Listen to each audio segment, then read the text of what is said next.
You're watching Inside Automotive with Jim Fitzpatrick. Hey everyone, Jim Fitzpatrick. Thanks so much for joining us this morning. Success in today's market demands a new approach. In the second edition of They Ask, You Answer, a revolutionary approach to inbound sales, content marketing, and today's digital consumer, author Marcus Sheridan shares how businesses can thrive by answering buyers' questions. Marcus joins us now to talk more about this very topic. So thank you so much, Marcus, for joining us. Yeah, Jim, my pleasure. Sure. So everybody wants more information, right? And they want to be dealt with, as a straight shot. So you emphasize the importance of answering buyers' questions. Can you elaborate on why this approach is so crucial, especially today? Yeah, I mean, it sounds really basic, right? Everybody's like, oh, of course, that's obvious. But here's what we know to be true, that our average buyer today, it doesn't matter the industry really, they're 80% through that buyer's journey by the time they reach out to you. And what that means is they've been vetting you to death. They've been vetting that product to death, that service to death. And generally speaking, we know that we don't want to talk to salespeople until we're good and ready, until we feel like we're not going to make a mistake. One other stat for you, which is really interesting. Gartner recently came out and said that 75% of all buyers say they would prefer to have a seller-free sales experience.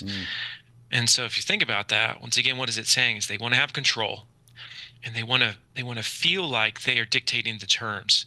And the only way you're going to allow them to feel like they're in control, and the only way you're going to satiate what they want during that vetting period before they reach out to you, is if you're willing to answer their questions. And I'm not talking about the easy ones, Jim. I'm talking about the ones that most companies don't want to address, yet they get asked these questions all the time. That's right. That's right. And in so many cases, the salespeople in these companies are trained to even avoid giving the straight answers, right? Yeah, which is pretty ridiculous. And granted, I mean, there's always going to be people that will fall for some of that stuff, but it's not 1995 anymore. It's we're progressing. That's right. Hopefully, as a society. What's interesting too, Jim, is like what we found through the data is there's basically 5 subjects that all buyers want to research or understand before they reach out to a company. And if you think about the last major purchase you made, you're probably like, oh yeah, I did those things. So here's what buyers want to know. Buyers want to know, we call this the big 5 in the book. They want to know, how much is it? In other words, cost. They got cost questions, budget questions. They want to know, what are the problems or the negatives or the issues with it? We'll call that problems, but it's any fear-based statement that they make about buying that thing. So that's number 2, problems. Number 3, buyers love to compare stuff. I mean, think about how many times you've gone online and you've compared one thing versus another. Sure. Right? That's number 3. Number 4, reviews. We love reviews, but here's the thing about reviews. We don't just want to hear the good. We want to hear the good, the bad, and the ugly. Yeah. And a lot of companies don't understand that. It's actually very important that they see both sides of the coin. And then finally, number 5, that would be best. In other words, best, most, top. I mean, once again, think about how many times you've gone online and you search best such and such for that particular thing that you were looking at. So we've got cost, problems, comparisons, reviews, best. That's what we call the big 5. That is literally running the economy in terms of the way people research. Yet once again, most businesses don't want to address these 5 subjects. Right. And why is that? Is it just because they're afraid that if they address these 5 subjects, that customer might move on? Yeah, this is what's crazy, right? So there's 3 main reasons. Let's just talk about cost for a second. It's the easiest one. 3 main reasons why businesses don't want to talk about cost. And this could be B2B, B2C, it doesn't matter. Number 1, they say, well, every job is different. We have a very customized solution, okay? Easy enough. You explain what drives cost up. You explain what drives cost down. You explain value in your industry. But that's the first one, the old it depends. And the key is to explain why it depends. The second reason why they don't want to talk about cost and price is they say things like, well, I don't want competitors to see it, which is pretty ridiculous because the last time I looked, your competitors don't pay your bills. It's the buyer that actually pay your bills. Why would you worry about the competitor in this context? It doesn't make any sense. Yeah. And then finally, the third major reason we don't like to talk about cost and prices, we say something that's really ridiculous. We say, well, if they see that we're more expensive, we just might scare them away. Yet what we know to be true is the thing that actually scares buyers away when they're researching is not when you teach them, educate them, and explain value. Rather, it's when they don't talk about the thing. Online, ignorance is not bliss because that person is going to move on and they're going to keep searching until someone is willing to give them the answer. That's right. Now, putting my retailer hat on for a moment, are you not concerned that if you do put a price in there, that maybe a competitor does come in and say, oh, is that what Fitzpatrick's charging? Okay, I'm going to charge, $10 less or $1,000 less, whatever the case might be based on the product. And I think every retailer is afraid of that, right? That says, my gosh, if I put it out there as my best price, which is sometimes it's not their best price, it's their starting price. And they know that they would negotiate off of that if they had to. So it's always that situation of, do I put it out there? Do I not put it out there? So part of this depends on the industry itself. But keep in mind that what you can't do is you can't ignore the question. You have to lean into it. Now, sometimes this means that you explain it and you might give a range. Let's say hypothetically, you give a range, explain the factors that drive the cost up, the factors that drive the cost down, right. What makes some companies more expensive, what makes some companies less expensive, and then roughly where you fall, okay? And so I tell everyone, listen, you don't have to give exact prices per se, okay, unless you're trying to do transactions online. That's a different game at that point. Yeah, you have to at that that's point, right. But you at least have to address the thing, teach value, and give them a sense for where you are. And if you do that, you've actually done more than most. Yeah, for sure. I've dealt with, I interviewed a small business owner. They happen to sell fences. And they said that they put it right out there that if you want this particular fence, and it's on the website, then it's this much per running foot, and that's installed. And if you want this fence, it's going to be this much per running foot. And a lot of people said, oh my gosh, you put it out there. All of the other companies that we called didn't put the pricing out there.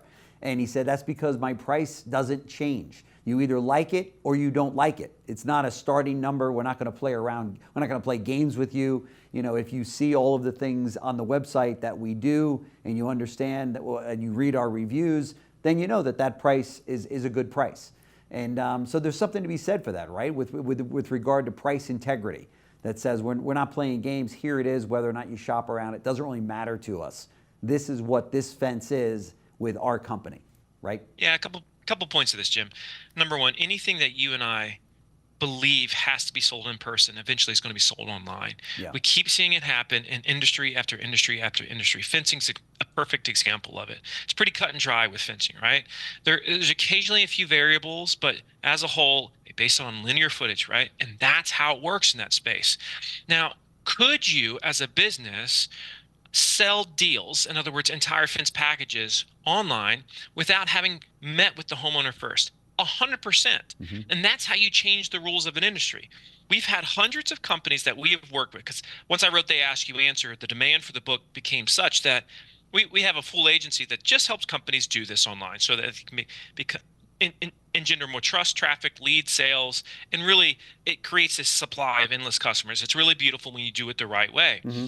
And what we've seen time and time again is that any industry, it doesn't matter what it is, you can talk about cost and price. You can also talk about those other things I addressed. You can't always answer the exact question, but just having the conversation puts you in that place of thought leader, trusted leader. And if you're willing to go even further and flip your industry on its head, let me give you an example of this. One of the things that is going to be prominent in every industry in the world in the next 5 years is a pricing calculator or a pricing estimator on your website. Whether you have a product or a service, it's not going to matter. Now, you might not do it first if you're listening to this, and you might say, there's no way that's going to happen. Trust me, it's going to happen. But the problem is, someone's going to do it. The question is, are you going to be first, or are you going to be the one that has to react to that competitor of yours that suddenly changes the rules in your industry? This is what disruption is all about. You don't have to create or invent a new product.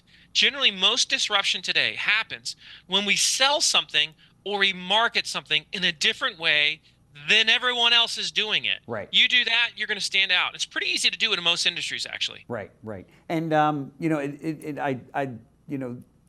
car industry comes to mind in something like this, where you've got car dealers that don't want to put on their very lowest price or their best price on their website, in that they might be able to still negotiate a better deal, or maybe there was an incentive offered by the manufacturer on a different day that allows them to bring the price down. And then also, if a customer is shopping online, then they know, oh well, X dealership is this much and A dealership is this much. I think I'm going to go to this one because this one was cheaper. So there's that There's such a scarcity mentality. It amazes me. Here's what's crazy about automotive. It is the most and yet at the same time the least advanced industry when it comes to marketing. No question about it. So for example, automotive was one of the first industries that did one-to-one video in the sales process. It's amazing, right? And if we look at the CarMax model and how they changed the rules in the entire industry, I mean, they pissed off everybody at the beginning with no haggle pricing, pissed off everybody, but yet they changed the rules of an entire space. Let me just say one thing about this. Recently I bought a 12-person passenger van. I live in Virginia. I bought it from Wisconsin, and it was used, of course. But here's the reason why I felt so much comfort in buying it. The person, other than doing some of your standard stuff, he did a walk around video, but here's where it's great. He started, Jim, with here's the flaws to the vehicle. And he showed me every ding, nick, scratch to start. Yeah. That's smart. I love the dude immediately. Do you know how many automotive reviews I've seen over the years that only said, here's why this vehicle is awesome? That is nearsighted, and it's not going to win trust. Here's what wins trust is when you do a review on an automobile and you say, now let's talk about who this is for, but at the same time, let's talk about who it's not for. Because with every vehicle, there's a fit and a non-fit. If the salesperson is just willing to open their dang eyes and think like a consumer and say, I'm willing to show or talk about who this wouldn't be a good fit for, that's called the law of the coin, showing both sides of the coin. Now you're going to engender more trust than anyone else in your space. And they're going to just be like, holy cow, I can't believe they just said that. I love this guy or this gal. I want to go into the dealership. That's who I want to talk to. Sure. Because it's instant. It's instant. You're building that instant credibility, right, with that consumer 100%. At that time. It's called disarmament, right? Because whenever there's a sales situation, the person that we're talking to all the time is guarded, right? So just like in a hostage situation, what's the first thing that the negotiator says? Says, put your weapons down, right? Because you can't negotiate with somebody when they're guarded, when they have their weapons up. That's right. And so when you say something that they don't expect, you disarm them. When you say, now let's talk about who this isn't for. Let me show you the dings. Let me show you the nicks. All of a sudden, they disarm. They lean in instead of leaning back. They open up their arms, and they receive the thing that you're saying. I don't understand why this isn't standard practice in automotive, but it's not. It's crazy to me. 2024, still not standard. One of the toughest questions to get answered is if you call a dealership and you say, what is your best price on this particular car that I see on your website? Here's the stock number. Do you still have it in inventory? Yes, we do. Great. What's the very best price or the best out the door price on that particular car? And typically a series of questions will come in. Well, when do you want to buy it? Well, do you have a trade-in? Well, are you going to be financing that car or not financing the car? Well, how is your credit? And how, rather than just giving the very best out the door price on that particular car, right? Yeah, here's what they don't track. They don't track the dealership. They don't track the number of people that don't come in because you weren't willing to share with them the little piece of information that they wanted to know. That's ridiculous. That to me is inexcusable. It's an abomination to the industry. It's also why it gets a bad name. But the good thing is there's been a lot of companies in the space, in the automotive space, that have said, I want to treat the buyers as they themselves want to be treated. We know for example, we know in automotive that when it comes to couples, husband, wives, and boyfriend, girlfriends, the number one decision maker is the female. Yet we know a huge portion of females, a very high percentage, do not want to negotiate. Over 80% That's right. do not want to negotiate. Right. Yet we try to force them to negotiate. Is there anything more ridiculous than that? That is the essence of they ask, you ignore. That's what they're doing there. You're saying, I'm going to do the opposite. No, man. Crazy. So if it was Marcus Sheridan Toyota, you would have all of your prices clearly marked on your website as well as on the car and be able to give that information right up front to every consumer that walks in. Yeah, I mean, I would follow the CarMax model because there's a reason why they became the most popular used car company in the world. I mean, there's a reason for that, right? I personally have bought 7 vehicles from CarMax in my lifetime because my wife and I don't enjoy haggling, right? We enjoy the fact that they show what their inspection process looks like. Right. We enjoy the fact that it's no haggle. We enjoy the fact that there's a set commission for the salespeople. Like, we understand how these things work, and we become very accustomed to it. Now, they're not flawless, and if they're not careful, by the way, they'll be replaced too. I mean, that's how it works. Oftentimes the leader gets lazy and they get replaced by somebody else that comes in and breaks the rules, and so they're going to have to continue to replace themselves and break the rules in their industry. Otherwise they could be in trouble too. And they're slowly doing that, but I would absolutely do that. Now, on new vehicles, I'd probably have MSRP. I might have a couple modifications on a new vehicle, but there's no question I would have no haggle pricing on all used vehicles, and I'd be shipping them all over the country. Sure. But not on the new car side? You wouldn't put your best price on the new cars? Well, on the new car side, I would share with what the MSRP is, and then I would talk about because a lot of this depends on the vehicle as well. I was in a Ferrari dealership the other day, and of course, 100% of Ferraris are customized, right? Yeah. Like, there is literally no set cost to a Ferrari. Yeah. Now, I know most of the people listening to this right now aren't selling Ferraris. I understand that, right? But the key is you teach people. You know how many people actually realize how the rebate and how the cashback and how all that works in the automotive space? They don't understand how it works. Right. These dealerships talk about this stuff like everybody just, understand what cashback. They don't understand what cashback means. It's crazy to me. Right. You just assume that everybody understands it. Parents told me something early on in life. When you assume something, you make an ass out of you and me. It's like, that's what happens so much in the automotive space when it comes to selling the new cars. And so I think you got to be really careful. And I would talk, generally speaking, about, other than MSRP, generally speaking, I would be, what do most people spend generally for a new model such and such? And I might give different ranges too, based on the model or the accessories that they get with it or the customizations they get with it. Sure. Right? But just talk about that stuff, right? I mean, you know what I'm saying? Just talk about it so that I'm like, oh, okay, remove all doubt. That's what trust is. Like, when you remove all doubt from any type of experience, the only emotion that's left is trust. That's what we're trying to do. Yeah. That's so vitally important today, too, as consumers use their phones and their laptops to do most of their shopping, or at least starting out there, right?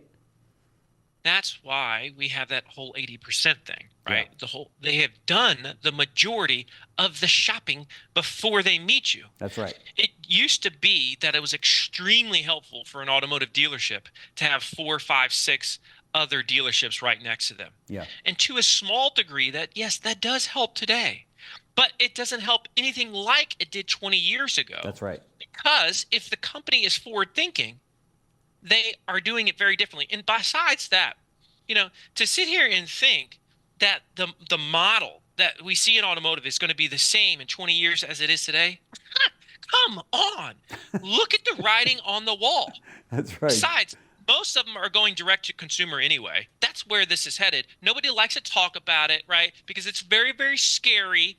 And so you got to protect yourself as a dealership, and you got to start thinking way ahead of the game instead of being reactive to what the manufacturer might be doing to you, which is why a lot of automotive dealerships have been frustrated in the last few years because they keep getting curveballs thrown at them from manufacturing. Guess what? That's going to continue to happen until you start setting the rules of your space. Yeah, very good point. Very good point, for sure. So Marcus Sheridan, keynote speaker, best-selling author, communication expert. Thank you so much for joining us on the show. Very much appreciate it. We're going to have a little link right here below the video that you're watching so that you can click it and get a copy of his book, which I highly recommend. So Marcus, thank you so much for joining us on the show. Very much appreciate it. Yeah, my pleasure. Thanks. Thanks for watching Inside Automotive with Jim Fitzpatrick.